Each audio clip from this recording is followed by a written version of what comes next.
Listen carefully, fellow beings of the galaxy, because what I'm about to tell you will make your sensory appendages twitch with disbelief. My name is Kixelon, Senior Documentation Specialist aboard the Zephyrian Deep Space Processing Station Omega-7, and I have witnessed something so utterly ridiculous that our entire species' understanding of proper maintenance protocols has been, well, let's just say, challenged. Our station, a magnificent feat of Zephyrian engineering, stretches 47 kilometers in diameter and processes raw quantum matter from 17 different star systems. For 234 years this station has operated at peak bureaucratic efficiency, every bolt catalogued, every procedure documented, every safety protocol triple verified by our most distinguished engineers. And then there was the quantum flux regulator in section Delta 9. Oh, that accursed piece of equipment! For 32 years it had been operating at a pathetic 3% efficiency. 3%! Can you imagine? Our maintenance teams, led by the brilliant engineer Korthval, had spent countless cycles analyzing, documenting, and theorizing about this mechanical mystery. The regulator's malfunction was so complex, so intricate, that it required a specialized team of 12 Level 8 technicians, just to monitor its spectacular failure. We had documentation. Oh, did we have documentation? 847 pages of safety protocols, specifically written to prevent any unauthorized personnel from even approaching the cursed thing. Page 412 explicitly stated, in bold Zephyrian script, under no circumstances shall any human be permitted to make physical contact with quantum-sensitive equipment. The humans, you see, have this disturbing tendency to touch things, without permission, without proper authorization forms, without reading the manual first. It's absolutely barbaric. So naturally, when the Galactic Efficiency Council mandated that we accept a human observer to study our maintenance procedures, every proper Zephyrian aboard this station developed what you might call nervous tremors. His name was Marcus Webb, Engineer Marcus Webb. According to his laughably brief 3-page credentials file, 3 pages. Our janitors have longer qualification documents. He arrived on Transport 7 Alpha at exactly 1400 hours, standard galactic time, wearing the most casual work coveralls I had ever seen, and carrying a small toolkit that looked like it had been assembled by a particularly optimistic child. The transport captain assured us that Engineer Webb was here for supervised observation only. Those were his exact words. Observation only. If only we had known then what we know now about human definitions of the word observation. If only we had added page 848 to our manual. If only we had listened to our instincts and launched him back into space the moment he smiled at our quantum flux regulator and said, "Huh? That's interesting." Senior Maintenance Supervisor Clickstar had been specifically chosen to escort our human visitor, primarily because he possessed the strongest nerves on the station and had successfully completed the 40-hour seminar on human behavioral containment strategies. Even so, I could see his secondary breathing slits twitching with anxiety as he led Marcus through Corridor 12 Beta. "Now, Human Webb," Clickstar began, his voice carrying that special tone we reserve for explaining obvious things to clearly inferior beings. "As we proceed through this section, you must understand that everything you see is governed by the sacred protocols of mechanical intervention. Nothing, and I cannot stress this enough, nothing may be touched without proper authorization forms submitted in triplicate." Marcus nodded politely. "Got it. So, quick question. Why is that plasma conduit over there making that whistling sound?" Clickstar's eye stalks nearly retracted into his skull. "Whistling sound? What whistling sound? There is no unauthorized whistling. All sounds on this station are fully documented and approved." "Right there," Marcus pointed casually at conduit array Gamma 4. "Sounds like a loose seal, probably losing about 15% efficiency." The poor supervisor frantically consulted his portable scanner, which immediately confirmed a 15.2% efficiency loss in that exact location. The device had apparently been malfunctioning so long that nobody remembered it was supposed to be quiet. We will file a report," Clickstar stammered, making hurried notes on his datapad. "Form ZM 4471B, requires a minimum of 6 signatures before any conduit may be examined. Sure, Marcus replied cheerfully. How about that vibration in the floor? Is that supposed to happen? By the time we reached section Delta 9, Clickstar had identified 17 previously unknown malfunctions simply by following Marcus's casual observations. Our human visitor wasn't even trying to find problems, he was just noticing things, like some sort of mechanical clairvoyant. And then we arrived at the forbidden zone. The quantum flux regulator stood behind 3 separate force fields, surrounded by warning signs in 14 different languages. Motion sensors tracked every movement within a 50-meter radius. Radiation detectors beeped ominously every 12 seconds, just to maintain proper atmosphere. Behold, Clickstar announced with the solemnity of a religious ceremony, the quantum flux regulator, Mark 7th Delta.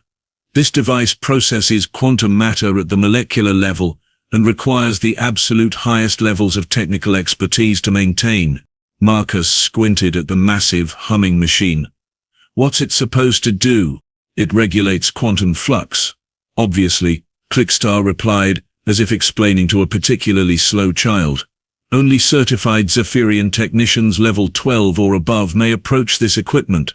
The complexity is beyond comprehension. The precision required is astronomical. The safety considerations alone span 400 pages of documentation.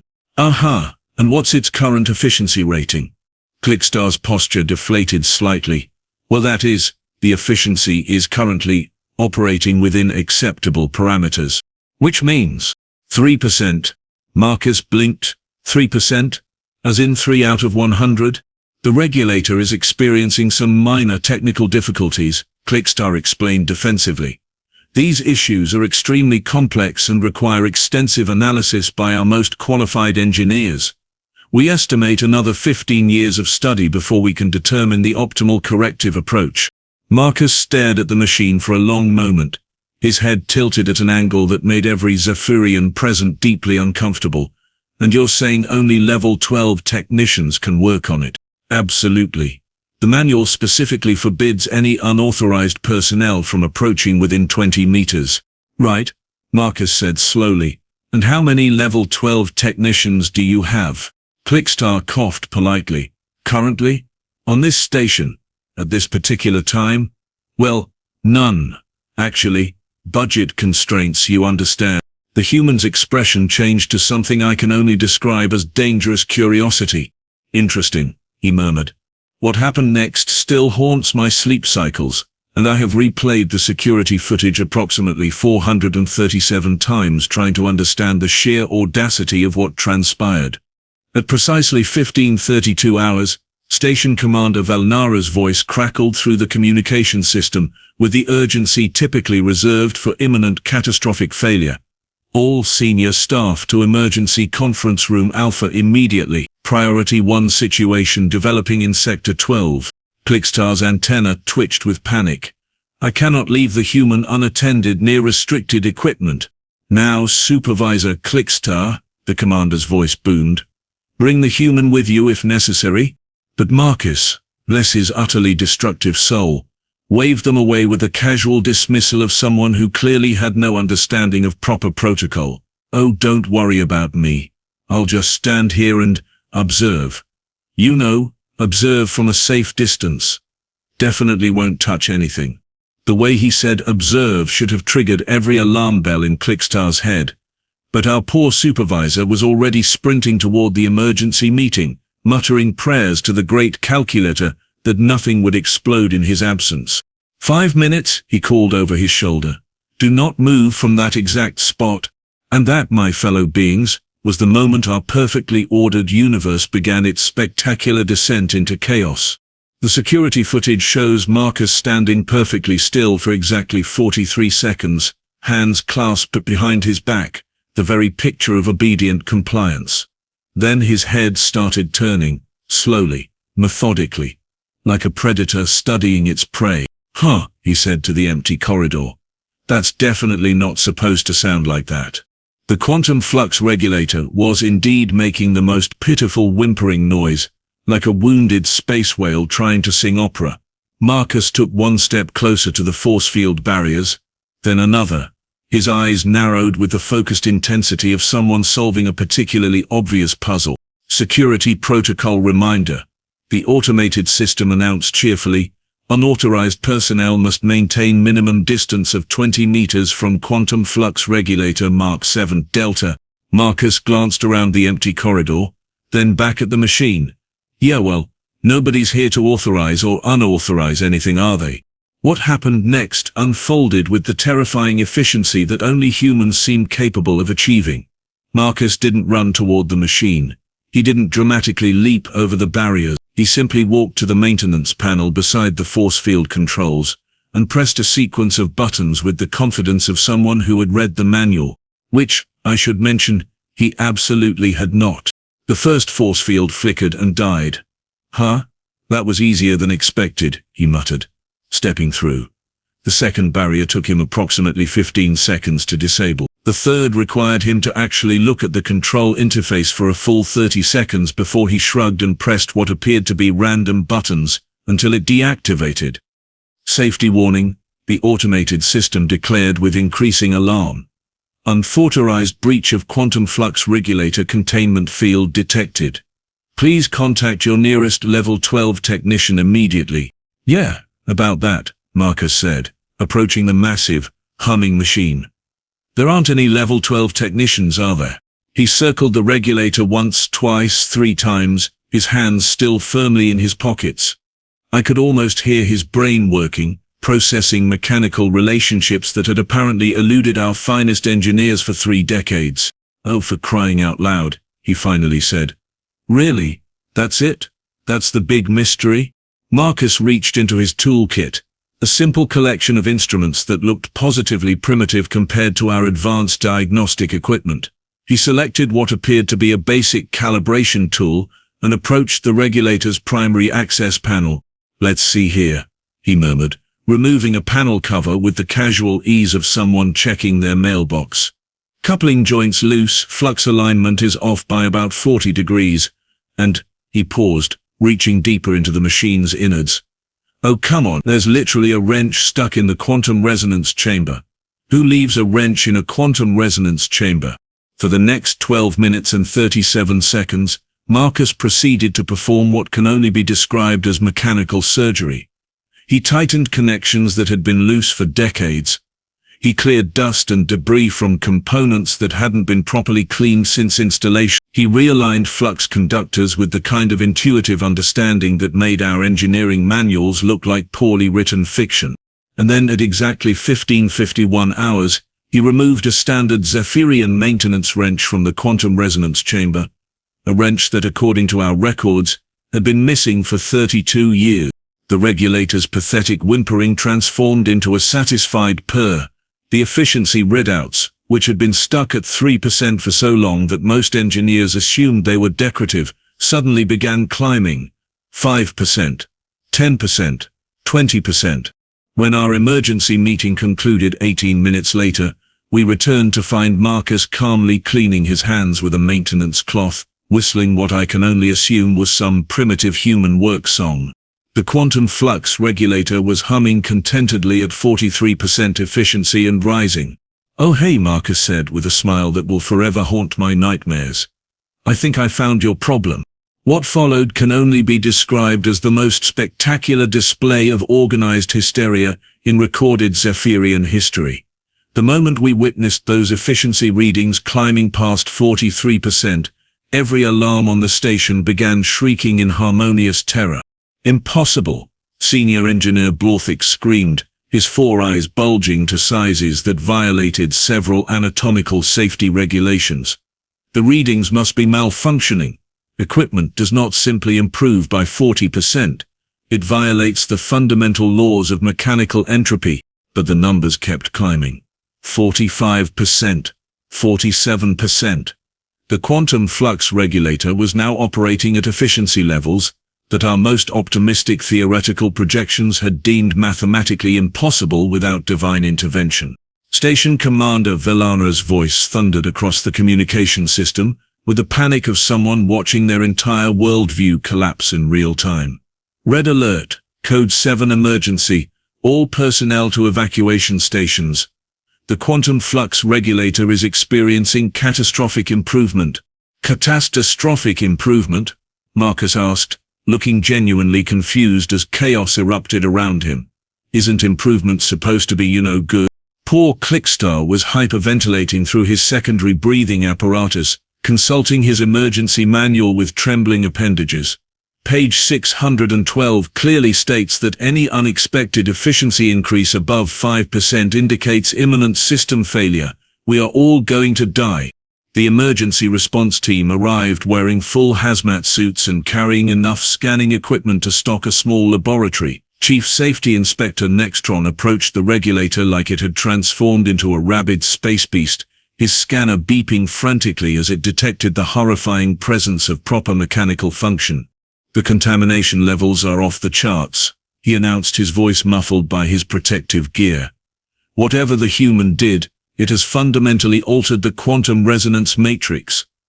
The machine is operating at parameters that exceed our safety protocols by, he paused, recalculating, by factors that don't exist in our mathematical system. Marcus watched this performance with the patient expression of someone observing particularly excitable children. Contamination. I just cleaned some dust out of the resonance chamber and tightened a few loose connections. Oh, and I removed this. He held up the ancient maintenance wrench with casual indifference. The entire response team recoiled as if he were wielding a live quantum torpedo. You removed what from where? Nextron shrieked, his scanner now emitting sounds that suggested it was experiencing its own mechanical breakdown. A wrench. It was jammed in the resonance chamber. Probably been there for decades. No wonder the thing wasn't working properly.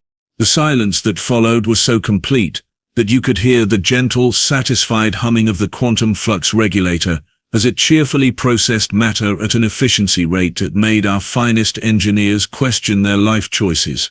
A wrench? Chief Engineer Blorthix whispered, his voice carrying the hollow tone of someone whose entire career had just been revealed as an elaborate practical joke. 32 years of analysis, 17 research committees, 437 technical reports, and the problem was a wrench.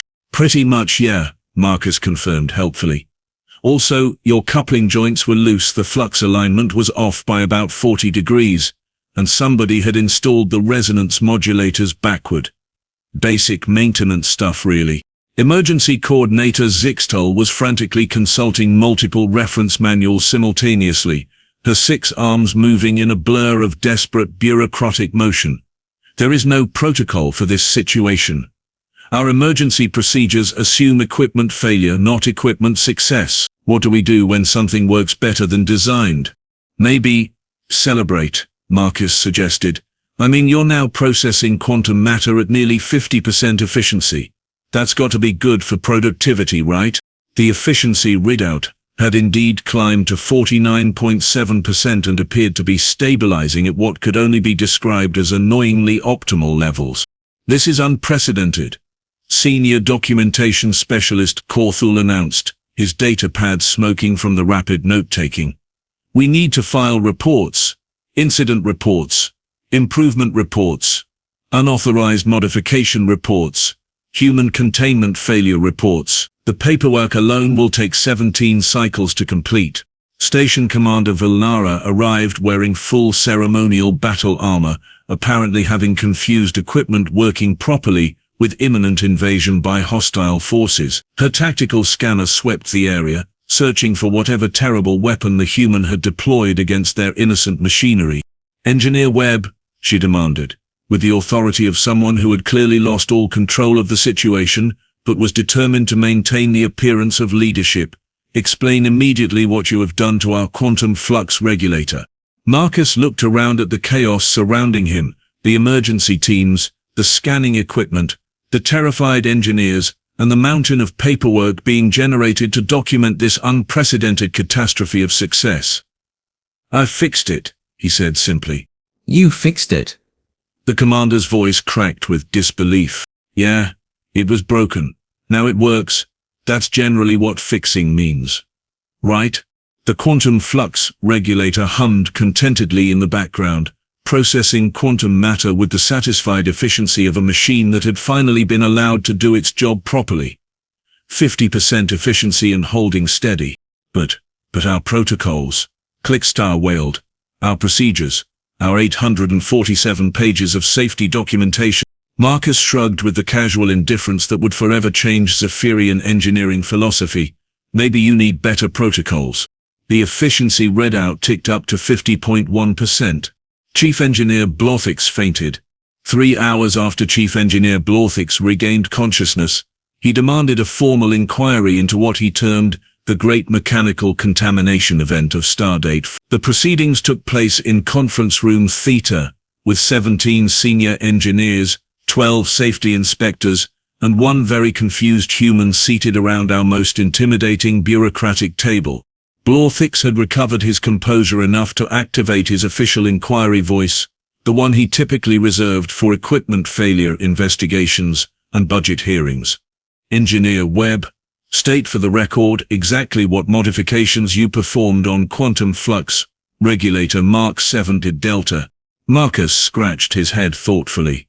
Well, I tightened some bolts that were loose, cleaned out about 30 years worth of dust and debris, realigned the flux conductors, and removed that wrench that was jamming the resonance chamber.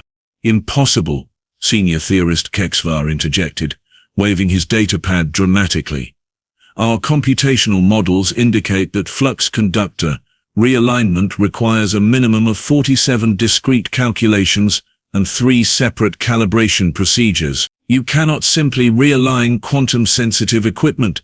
Sure you can, Marcus replied with the maddening confidence of someone who had actually done it. You just look at which way the energy's flowing and adjust the conductors until they match. Basic physics. The entire room erupted in indignant chittering. Basic physics. As if quantum flux regulation could be reduced to something so elementary.